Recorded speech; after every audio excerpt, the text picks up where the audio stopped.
Good evening and welcome to those who are here for the first time and those who are here for the second time and third time and those who are here again after a while.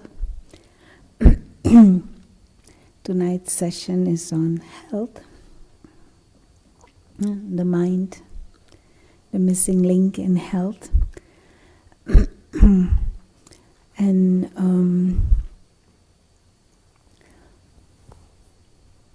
when thinking of health,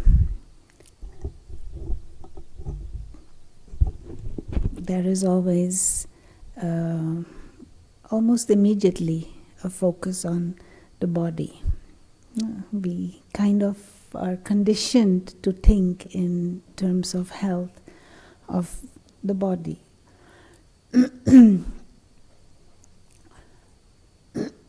But tonight's session is meant to explore a bit further than just the body.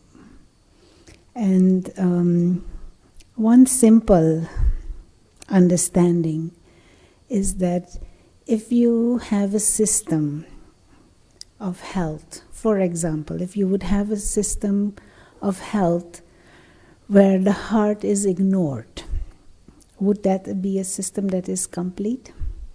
It would be a system that is incomplete, no? So you attend to everything of the body, you understand things in the body, you address things in the body, but you ignore the heart. There will be problems at some stage, no? Now, the spiritual perspective is, in our present day system, we ignore the being of consciousness. We ignore the aspects in our mind. We ignore the soul in our approach to health. And that is why, even though we have all our sophisticated systems and all our intelligent scientists working on new inventions and new understandings and new medicine, but still we are sick. And not only we are sick, there are more illnesses than 50 years ago at present. And things that we used to be able to treat are not so easy at this moment to treat anymore. And new illnesses are coming out every day. So there are more illnesses, but there are also more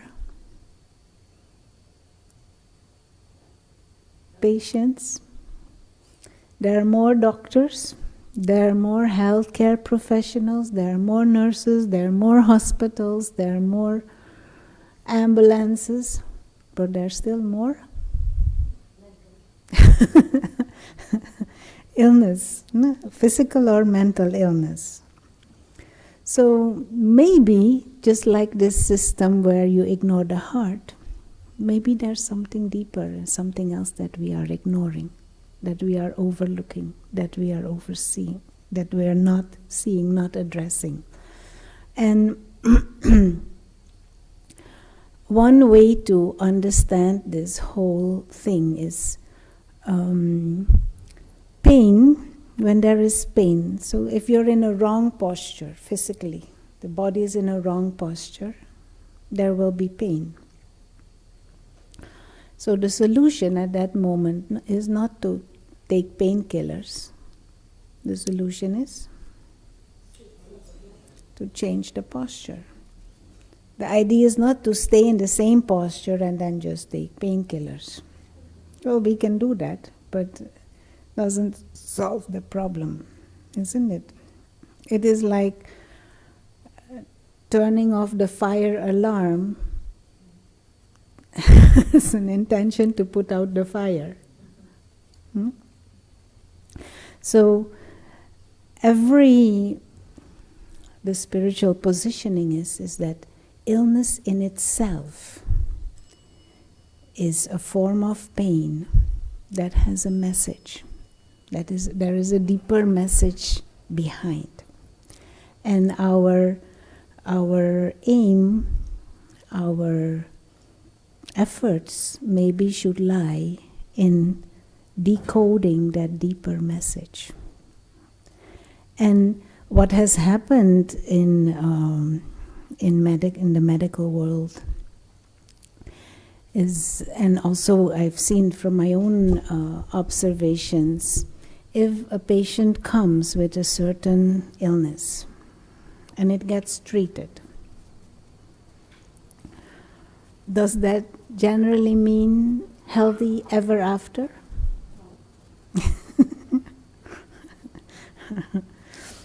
Many times after a while you see the person again with something else. And so there is, in Greece, there is a doctor named George Vitolskas.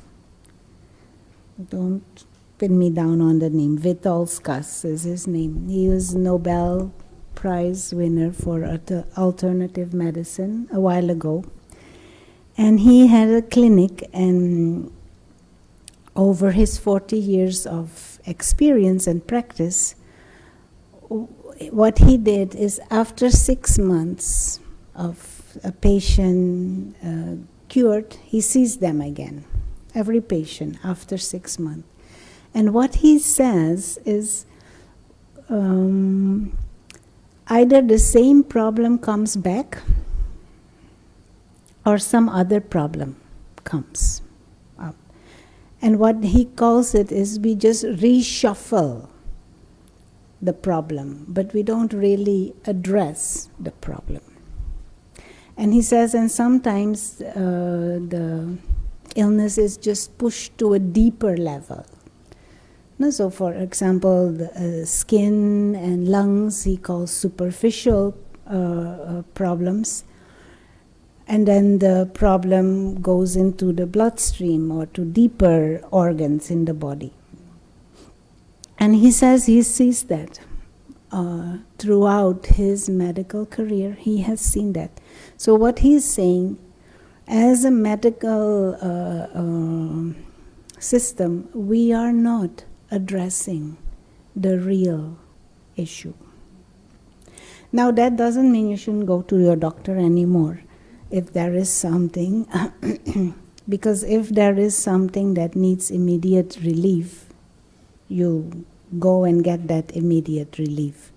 But we should find out what are deeper factors and what is the deeper message that may be behind those illnesses. Otherwise, we're just reshuffling the situation, and nothing really structurally gets done.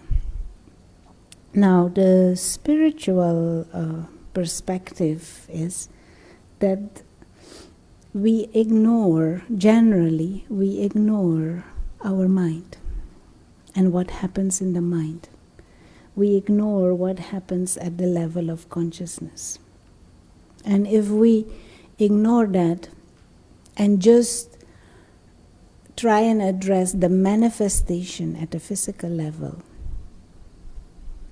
we're not really doing much. So you do something at a physical level if it is needed, if it is required, but at least for longer term well-being and health, then also work at a spiritual level. Now, just like your physical position, if your physical position is wrong, there will be pain. So also if your mental positioning is wrong, it will manifest in pain. And illness, physical illness, is just one manifestation of pain. Now, for example, any discomfort, emotional, mental, physical, spiritual, is a form of pain. So for example, problems in relationships, that is a social form of illness, a social pain. Lack of concentration power, or dependencies, or addictions, or sadness, those are pain at an emotional or a mental level. And then there is pain at a physical level. And all those forms of pain are telling us our spiritual positioning, maybe needing correction. So, what is it that we could look at that internal level to correct? Any idea? One simple equation is any attachment creates pain sooner or later. Moment there is an attachment to understand attachment as a bondage or a dependency. Any attachment, immediately it creates the anxiety of loss. Now that anxiety in itself is a manifestation of a wrong mental positioning. If there is attachment in relationships, what is the immediate consequence of that? Fear of loss. And so that fear in itself damages the quality of the relationship. That fear in itself is a form of pain. That fear in itself is a indication that my positioning in that interaction or in relationship could be changed. Instead of a positioning of attachment, what could be the positioning? Giving, freedom, or appreciation, not of neediness, but of appreciation. And so these deeper attitudes, these deeper thought patterns, these feelings that originate in our consciousness and in our mind, if they create an internal positioning of attachments, I'm setting myself up for failure, or at least anxiety and fear. And of course, in the long run, that anxiety and fear can also have a physical component. It can manifest physically also. And then maybe, some stress and some high blood pressure, and then we take pills for the high blood pressure. And then ultimately that affects all the organs, and you can have all kinds of physical symptoms, and it can affect the heart. And then you try and treat that. But its origin was in the wrong positioning at the level of consciousness. And as long as we don't put that right, it will manifest on many other different levels. Does it make sense?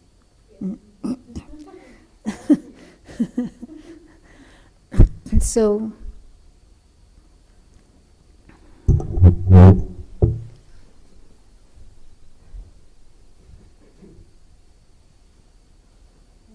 what can we do to deal with ourselves, and what can we do to move into a situation of more spiritual health, as to support physical health? Is there anything that we can do?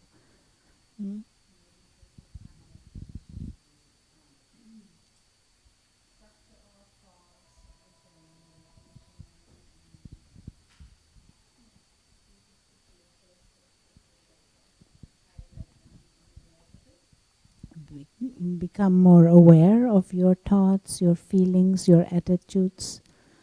And meditation is one method, but it is not only meditation. There needs to be more understanding also. No? Because many of these attitudes, we have created a culture, for example, of attachments. We have created a culture that promotes attachments even. We have created a culture that in which we believe that bondage and dependency is good. And we are misreading the signs and the symptoms, the manifestations. So understanding is also needed. So just to get a little bit of simplified insight into this whole idea.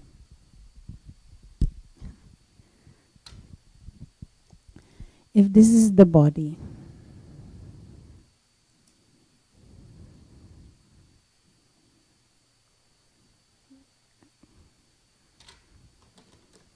Liliana, can you bring me the black pen? That is bit, this one is not working. Yeah. Thanks.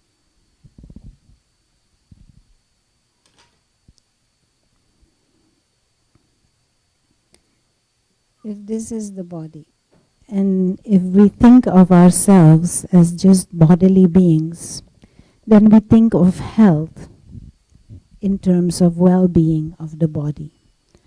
But we have already said there is much more to us than the body. There is a being, there is consciousness, and so we can use a symbol for that being of light, consciousness.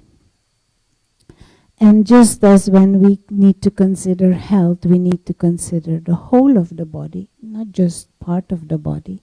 In the same way, if we consider well-being, we need to consider the whole of us.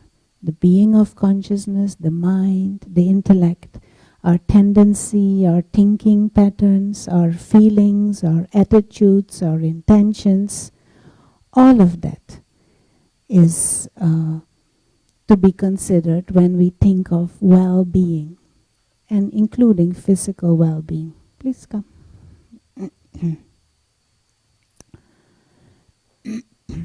Come, feel free to.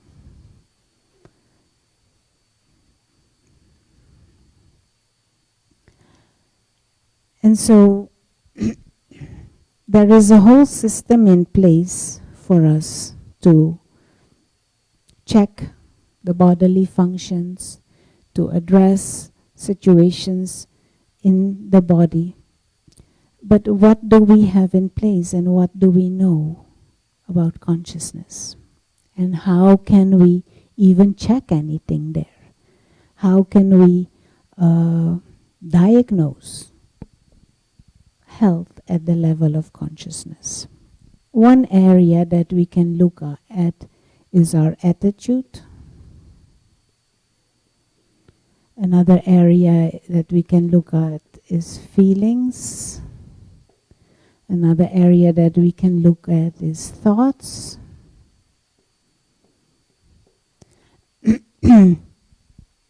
So how healthy are our thoughts? How healthy are our feelings? How healthy are our attitudes? And is there accurate positioning at this level? Now, attitude, it also includes our awareness. Awareness of who we are, and awareness of your sense of purpose on this planet. Aware of your values and your ethical systems. How healthy is this? Because the body is a tool that we use for this. And so if at this level things are a bit confused, then we will use our body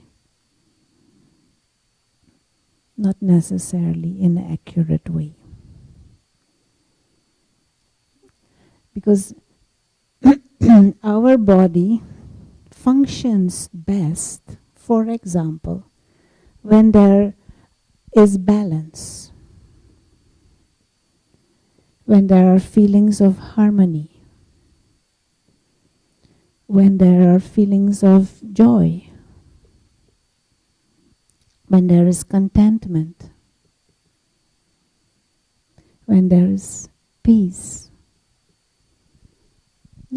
When there are these kinds of feelings, body functions better. When there is stress, when there is pressure, when there is sadness, when there is tension, when there is feelings of revenge and hatred and greed, the hormonal system of the body is different, and body, sooner or later, will function differently also. Now, what can we do to get to spiritual health so as to promote physical health? Or even what is health at this level?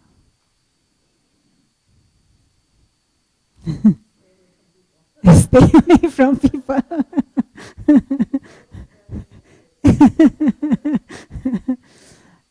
To be very honest, I don't think that will truly make us healthy. Not in the long run. Maybe initially we will get some more proper sleep and we will get enough physical rest. But we are also social beings. We are also acting beings. We also like to act, and in a way we like to contribute, or we like to think that we like to contribute, that we contribute. So there is a part of us that does not like isolation. It is a bit against our nature. Mm-hmm.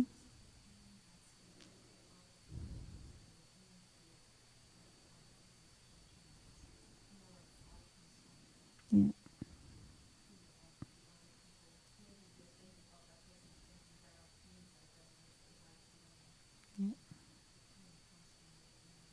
Your conditioned ideas that you project upon others, that is part of what problems can be, what can give problems.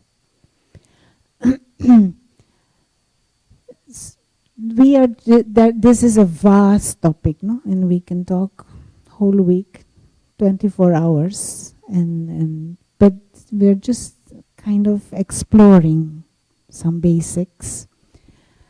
If we just go to this part, attitude and awareness, if we position ourselves in this world in a way that we feel we are nothing and we are no one and that we need, then we are at the mercy of everything and everyone else around us. Whilst if we position ourselves in this world that we are complete beings with higher potential and that we are here to share, to appreciate, to experience and experiment with new things. I'm not here to be needy and to take and expect and to want. I'm here to play, to appreciate, to enjoy, and to give. You get the difference in the internal feelings. Now, I will use my body differently. Now, if I, looking at myself and my own experience, if there is a feeling of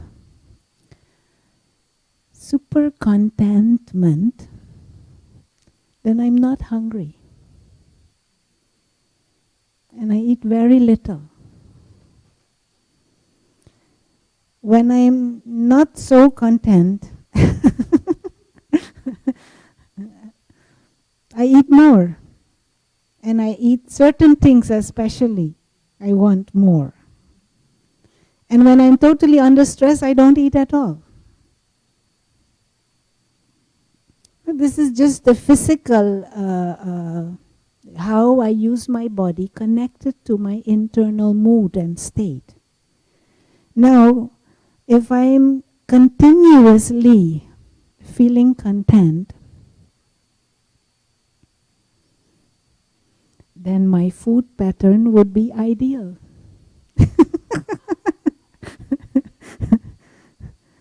Understand?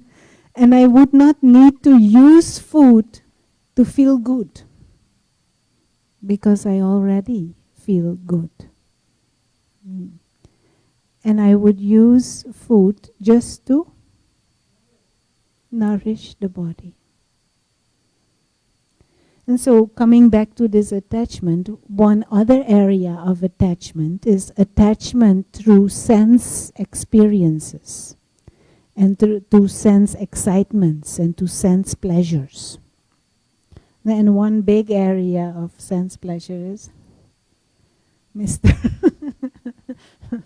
Mr. Tongue. No?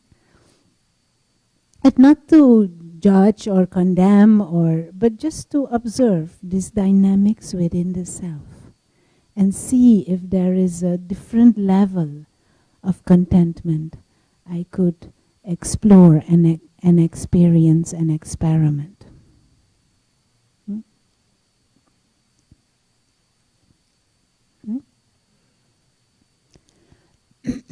You want to say anything? Mm-hmm.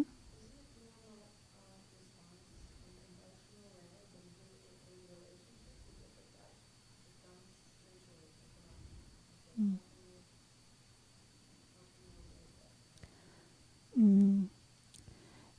This is where I was saying in the beginning, we have created a culture that promotes attachments, and that comes from a somehow basic positioning that we are nothing and that we need. Now, if I am in a needing mode, it will be not possible to stay free emotionally. But if I'm internally full, if I'm internally in a place of higher sense of self-awareness, then I can interact appreciating, but not needing.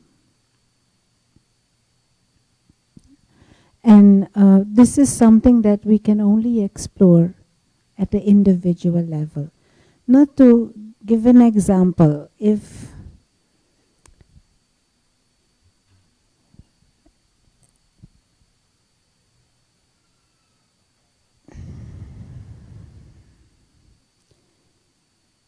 you have apples and someone wants apples, you give them apples because you have. But if you don't have apples, then what will you do? You will want apples. You will need apples. Now, if you have a yard full of apples, and that is always overflowing, overflowing, overflowing, and producing apples, you will constantly give apples. And you will not feel you need. You will still interact with others, and you will still give apples if you want to. But you will not feel I need. So everything becomes like a gift in that state of attitude. Now, if we, instead of that, are in a frame of mind where we feel we don't have anything, then we feel I need, and I need, and I need, and I need, and I need. And then there will be expectations, desires, Jealousy, greed, someone else has, I don't have apples, they have. And I want and I need. So if in an interaction there is the internal state of fullness, then there is appreciation, then there is respect, then there is love, but there is no neediness. And therefore, I don't enter into that bondage. And this is not only with someone, it can be with position, it can be with food, it can be with chocolate, it can be with anything. Yeah. And so maybe the basis for physical health is to come back to that state of internal fullness. And yeah. To that state of inner fullness, to that state of inner contentment, to that state of higher vision for self. And sometimes we say this, no? In our present day perspective on life and on ourself is, I am born at some moment in time, and I come into this world, and I'm nothing. No, we don't say it like that, but that is the deeper programming.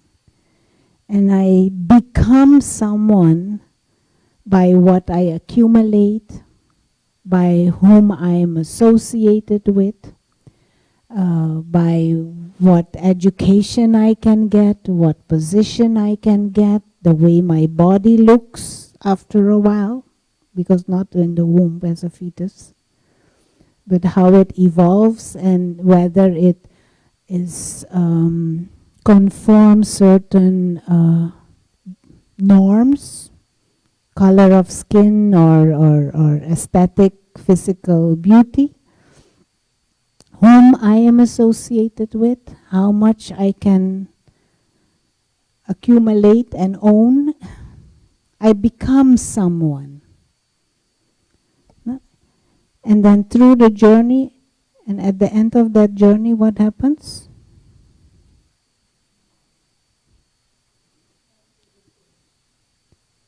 The journey ends and I lose everything again. This is simplified the subconscious idea that we have of who we are and what life is all about. This is our positioning and this is our attitude. Now, what are the basic underneath feelings if this is my sense of self? Yeah, I am nobody unless my body conforms to certain norms, my relationships are in a certain way, I can get a good job and position, and certain people love me, or like me, or are friends with me. And if I have a certain car and a certain house, if I have certain, then I am okay. So that means I am dependent on all those things and all those people to have a feeling that I am okay. So that means I am in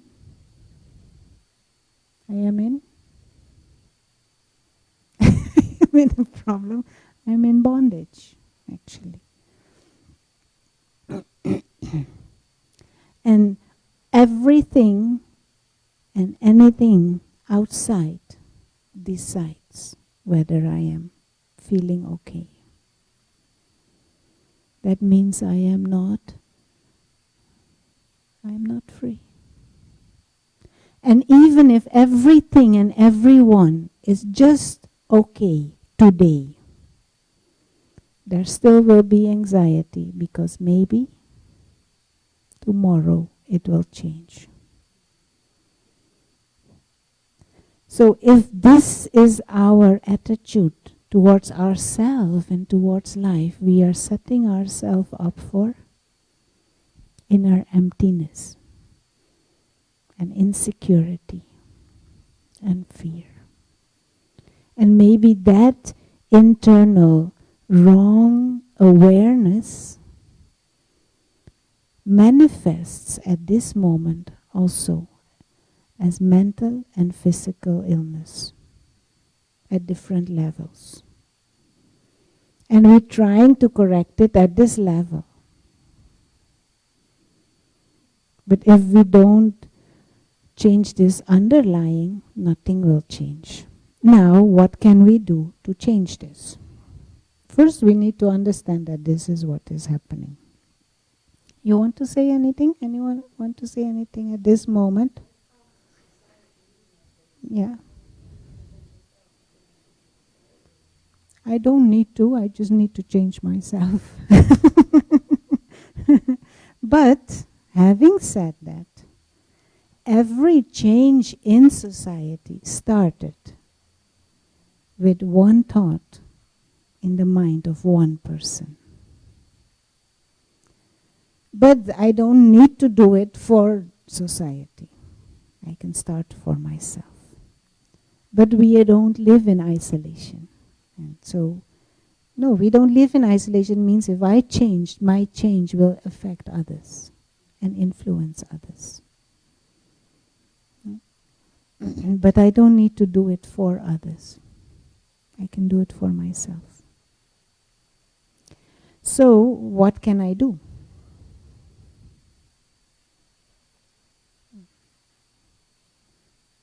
I need a tissue. Yeah?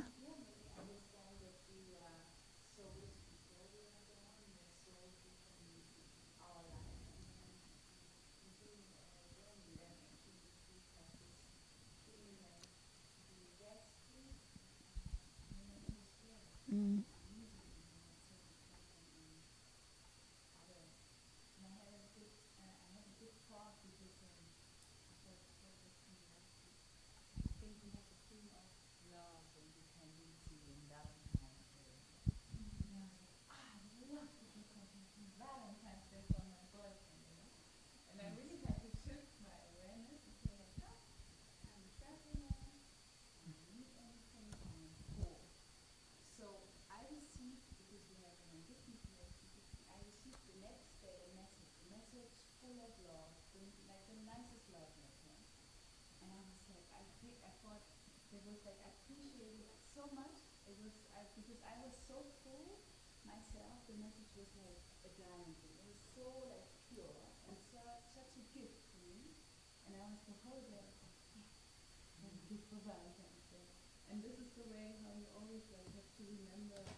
Excellent. Yeah. What it requires is attention and shift of awareness. And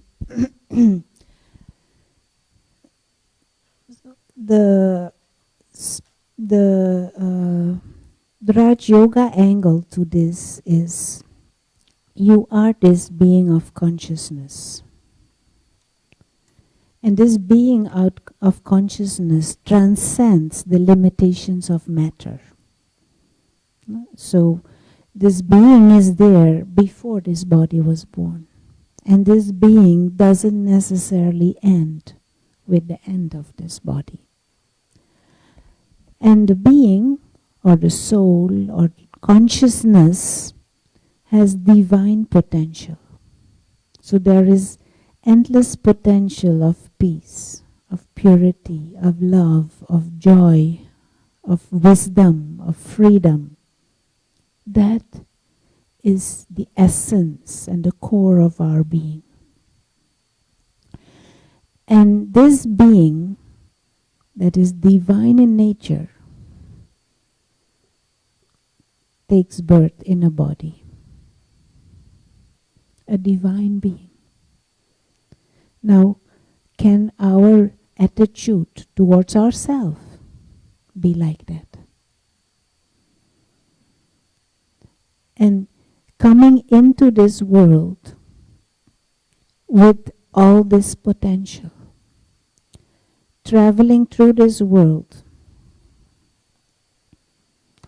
using this higher potential to share, to care, to interact, to give, to appreciate, to learn.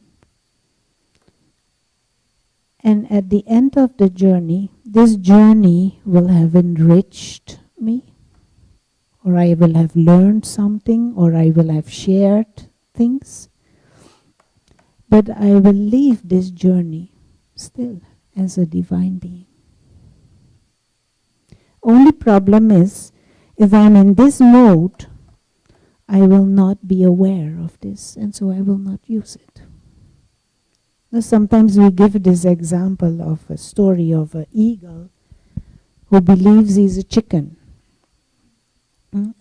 So this eagle is actually an eagle, and he has the potential to fly and has the potential to do everything in the sky, but he is absolutely convinced he's a chicken. So his reality is the chicken reality. And he tries his best to be king of the chicken, but he will always be deprived of the sky as long as he believes he's a chicken. But he is eagle and he remains eagle. But he's not accessing his eagle potential and qualities. And that is why his experience is chicken instead of eagle. And he can live his whole life as a chicken. But the truth remains, he is eagle. Now, what we are trying to say or trying to grasp tonight is, if we shift from this positioning, from this awareness to this awareness, the way we will use our body will be from a mind of fullness, a mindset of traveling, a mindset of our own higher potential. And then we will position ourselves in life not as beggar, but as bestower, or giver, or sharer. Because it comes from a high sense of self-respect, a high sense of self-worth, a sense of experiencing these higher feelings. And from that space, you come into action and interaction. And actually, the quality of a relationship is completely different. When I approach you with, I need something from you, I expect something from you, I want something from you, and I can cover it up with a nice nice words and maybe some nice gifts also. But underneath, I need, I want, I expect, maybe sometimes even demand. Whilst the other positioning would be, I appreciate, I love, I encourage, I respect. That is a different positioning. I'm not in bondage, but there is love. and appreciation. Does that, you understand these two positionings? So this is not just meditation. Definitely in meditation you emerge those more refined feelings, understanding yourself as a soul. But it is also understanding and generating that understanding and that awareness of the real self and the potential of the real self, the soul, and living with that awareness. And, but you're rightly saying, we're living in a society that is conditioned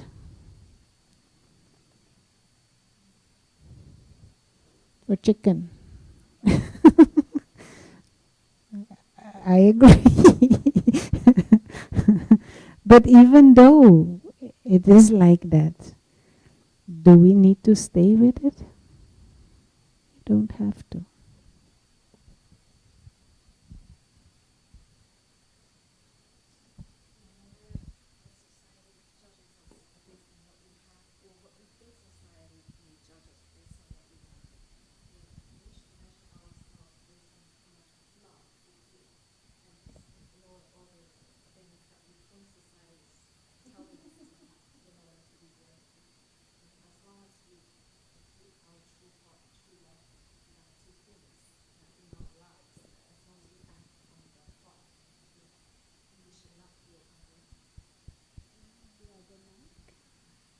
Liana, can I have the other mic?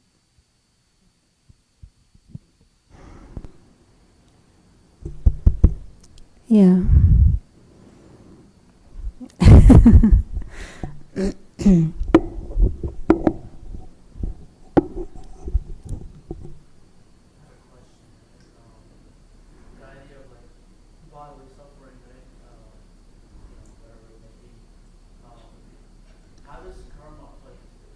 Mm. Mm. Mm. Mm.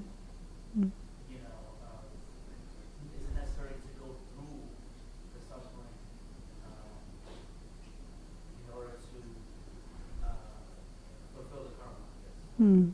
Mm. Mm. To truly properly understand karma is a bit further than just a lecture, no? For that is, but we can touch on it a little bit. Karma just means action, no? And law of karma means there is a law that transcends man-made laws, that is in charge of quality of action. And so, but we need to take action much more broadly. Action is not just physical action. Attitude is the action of the soul. Thoughts are the actions of the soul. Feelings are the actions of the soul. Attitude, awareness is the action of the soul. And so, if there is a law that governs the quality of our actions, that also applies to that level.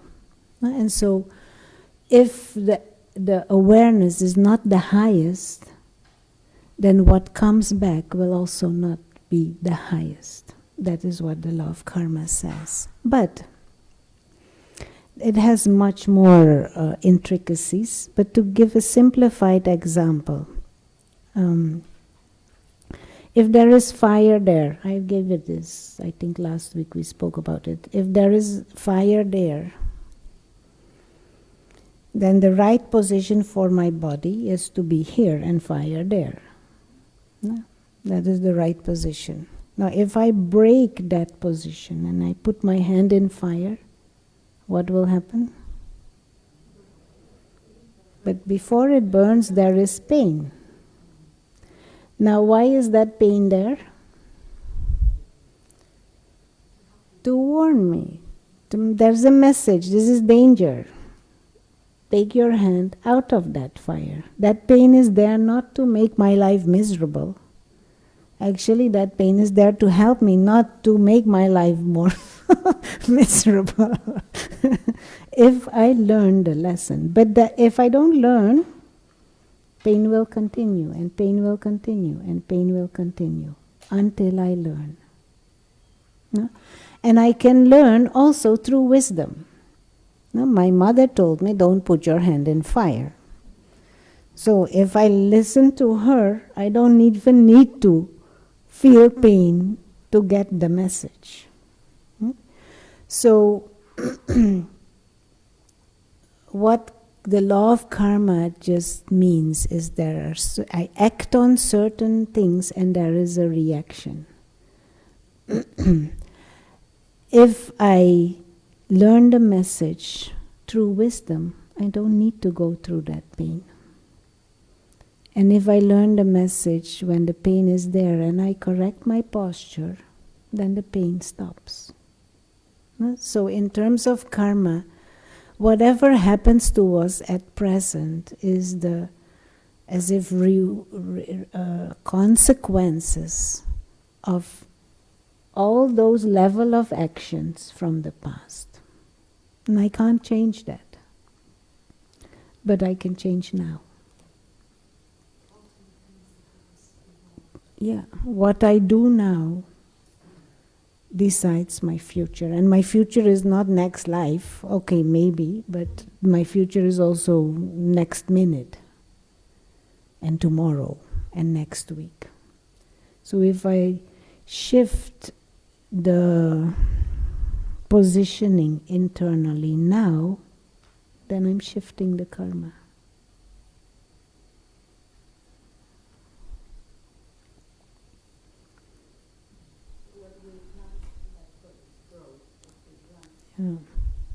Yeah. Yeah, but if you plant tomato, you cannot expect banana. If you plant potato, you cannot expect coconut.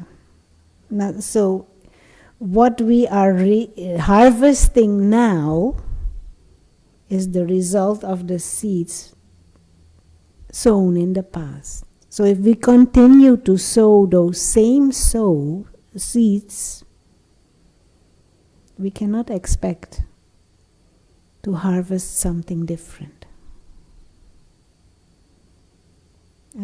Understand what I'm trying to say? So if we do the things we have always been doing, we will get the things we have always been getting. If you want to get something different, then you have to sow things differently. Change your position at the internal level. Shift from that to that. To simplify it. Yeah? And of course meditation helps in that, but there is also spiritual knowledge required. We need to familiarize ourselves with these deeper understandings, reflect on them, think about it, play with it. And Joyce was mentioning this guest consciousness is something I often mention. This spiritual being, the soul who comes in this world, if I'm here in this guest consciousness, is a different attitude towards life than if I'm here thinking I am nothing and no one and I need. And this is mine, mine, mine, mine. Or if I'm in the attitude of a trustee, then I take care, but I don't get into the bondage of things. And so maybe this whole area of health and physical health, and also mental health, and mental illness and physical illness, we need to take into consideration this deeper factor of attitude and awareness and thoughts and feelings. And as long as we don't address that level, then we will just be reshuffling the problems at a physical level. And at some stage, the reshuffling just doesn't work anymore. It will become deeper and deeper and deeper.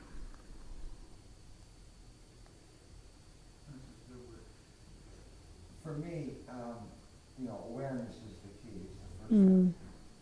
But looking back on my life, the last couple of years, the block to my awareness was what I accepted as normal, natural.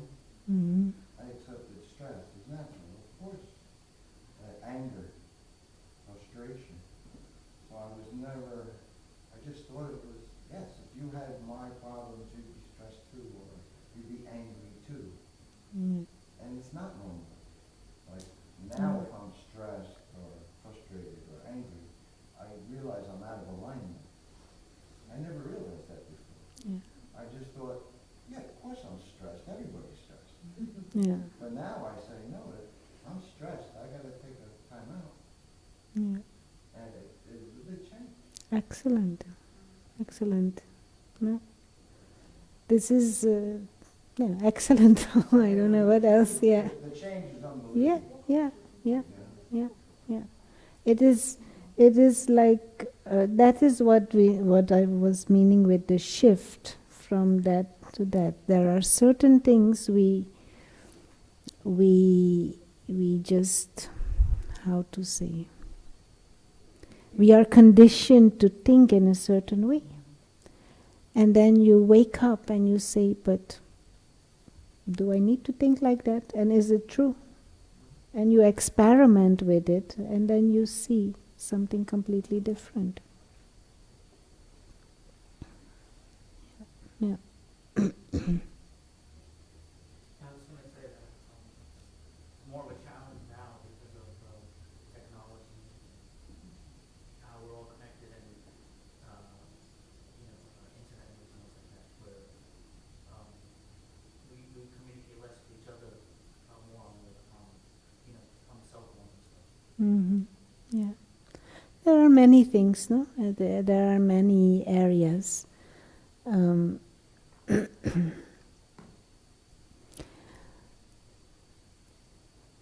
It is up to us to check ourselves. It is up to us to ask ourselves, do I want to be in this position? Do I want to stay like this all the time or not?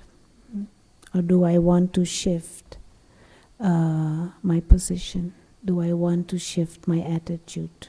Do I want to shift my awareness?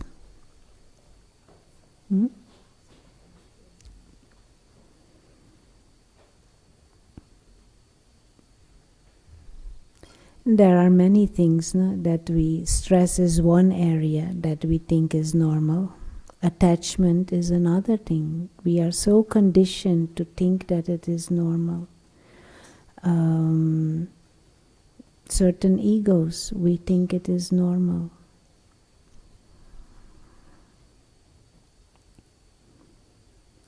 And I wanted to say something. I think also life is so precise that it gives you, like, to say, like, with pain, like it's you have back pain and you don't know where it comes from, but okay, actually at one point you have the awareness that the back pain comes because I sit long on doing work or something. And I think life is so precise that it gives you, like the same with stress, gives you hints. And I think if you have the spiritual knowledge and this awareness, then you see like certain signs and messages you normally would have not seen, because as he said, stress is normal. At one time you're like, but maybe no. And I think it always gives you hints. That's why I said like life is so precise. Yeah, and simple things, play with higher consciousness, play with higher awareness, and experiment with it during your daily life. And then just simple thing, ask yourself, how would I see and react to this situation if I truly would be feeling as a traveler? Then your perspective is different, your feelings will be different. And come back to that again and again and again. I'm a bodiless spiritual being, timeless, eternal being, transcending this body, the driver of this car. See your body as a car, a vehicle. You take care of it, but who is the most important one? The driver or the car?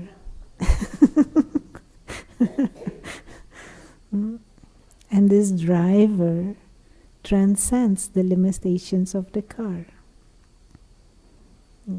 And how much do we care for this, and how much do we care for the driver?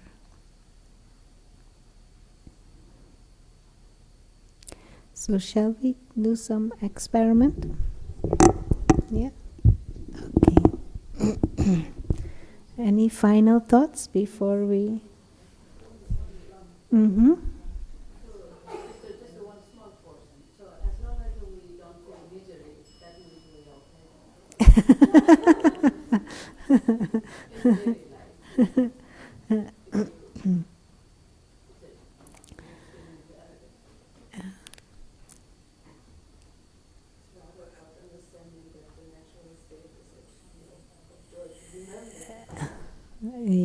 I think everyone is in their own individual journey, but I would not take no misery as my best.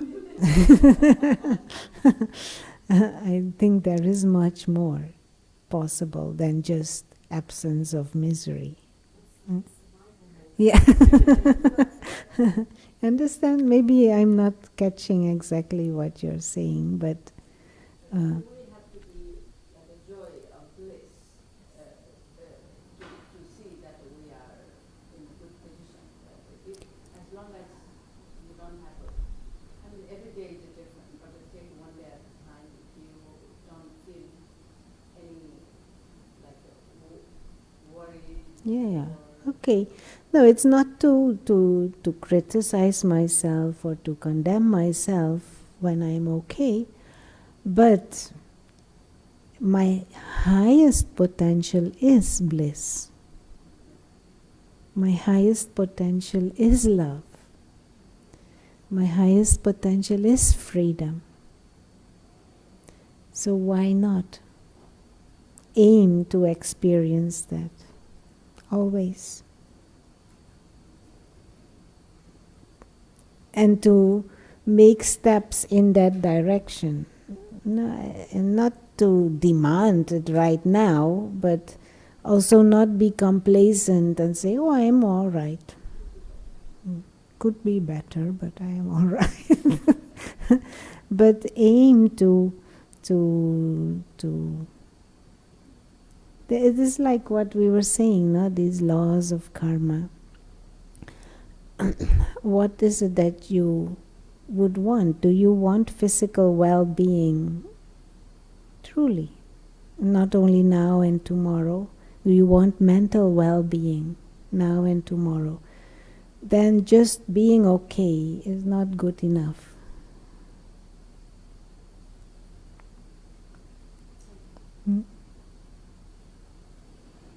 And even what we consider to be okay might not be so okay. Because Michael was saying, oh, everybody has stress, that's normal. But there is a cleaner state.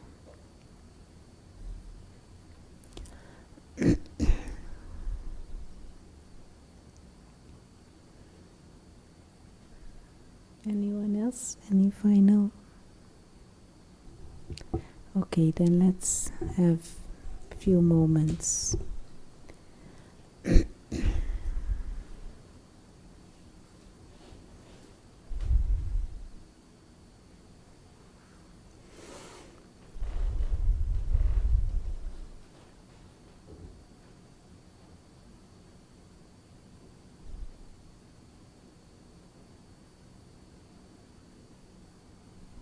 for a few moments. We just take time to come back to some few basic understandings.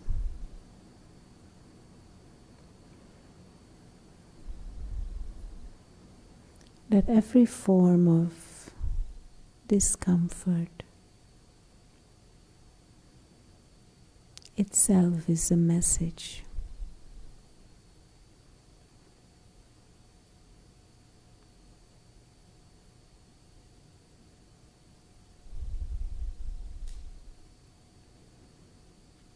And let us see if we can shift our awareness and see ourselves as invisible travelers, beings of light. Like tiny stars in the center of the forehead.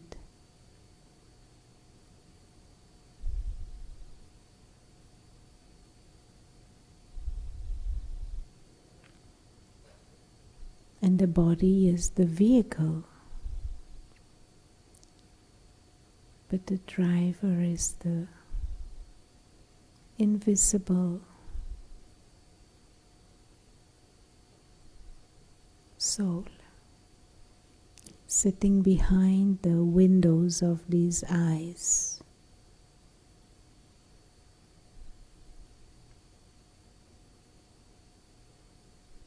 Living, conscious,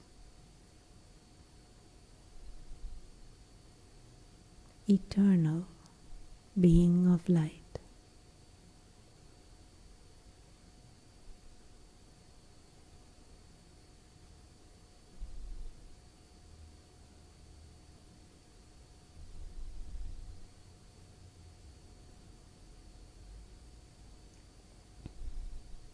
And I just try and grasp this mind and the feelings of one who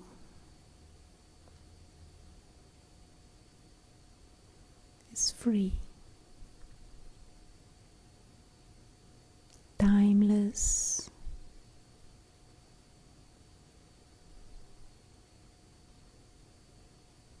living pure light.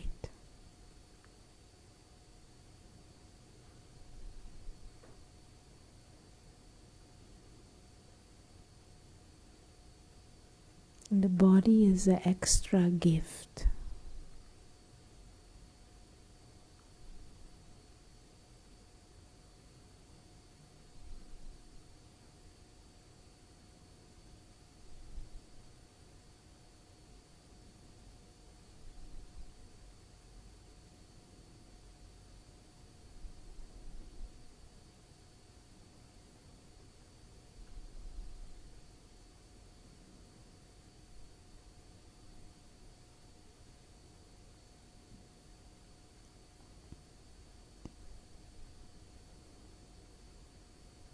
Mind that is free from attachments,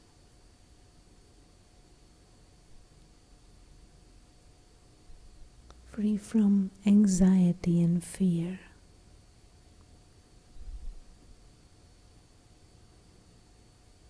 Just try and get a taste of it.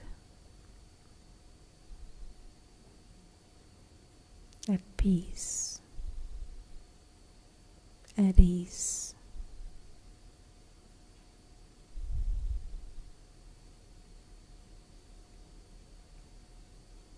And these higher feelings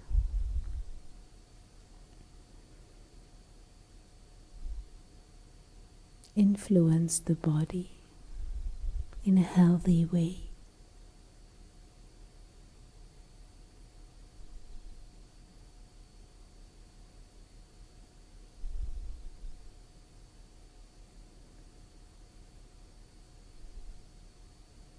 And maybe I can create this one healthy habit of every day taking a few minutes to touch on these more refined thoughts and feelings, to shift mental positioning, to shift awareness consciously.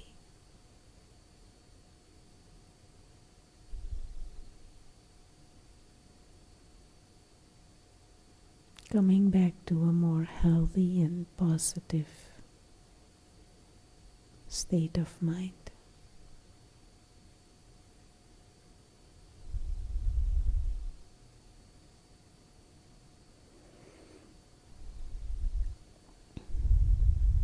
And as we go through the rest of the evening,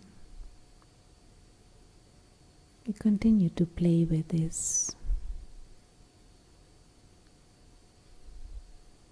image of the star of light behind the windows of these eyes, the higher self, the real self, the soul.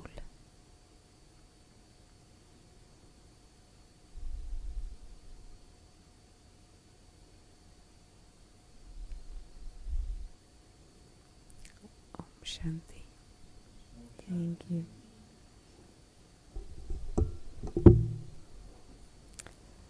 Before everyone goes, I just have 3 reminders, if I can read.